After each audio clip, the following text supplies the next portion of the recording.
Hello बच्चों, चलिए प्रश्न देखते हैं। डीएनए का वृत्ताकार अणु पाया जाता है विषाणुओं में, जीवाणुओं, हरितलवकों व सूत्र कणिकाओं में केवल जीवाणुओं और हरितलवकों में केवल जीवाणुओं में।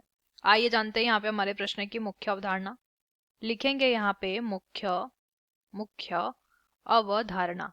हमारे प्रश्न की मुख्य अवधारणा यहाँ पर संबंधित है, हमें बताना है डीएनए के विषय में प्रश्न दिया है। डीएनए के वृत्ताकार अणु के बारे में बताना है। देखिए, डीएनए जो सामान्यतया कैसा होता है, इस तरीके की जिसकी द्विकुंडलित संरचना होती है। इस तरीके से बीच में नाइट्रोजनी क्षारक मौजूद होते हैं।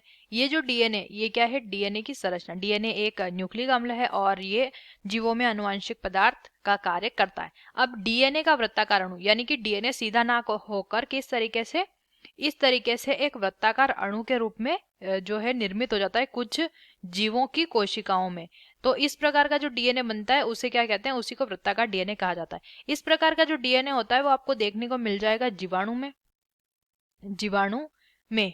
साथ ही साथ ये हरित लवकों में भी पाया जाता है। हरित लवक जो होता है उसमें भी ये मौजूद होता है। और जो सूत्र कणिका यानी कि माइटोकॉन्ड्रिया जो होता है, माइटोकॉन्ड्रिया, इसे क्या कहा जाता है? सूत्र कणिका इसे बोला जाता है। तो माइटोकॉन्ड्रिया में भी गोलाकार डीएनए पाया जाता है।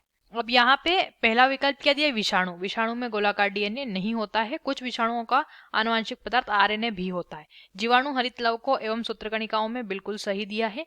केवल जीवाणु और हरितलवक, यहाँ पे हमें माइटोकॉन्ड्रिया यानी सूत्रकणिका नहीं दिया और केवल जीवाणु भी हम सही नहीं करेंगे। तो हमारे प्रश्न का जो सही उत्तर है वो है विकल्प बी। आशा करते हैं आपको इस प्रश्न का उत्तर समझ आया होगा। धन्यवाद।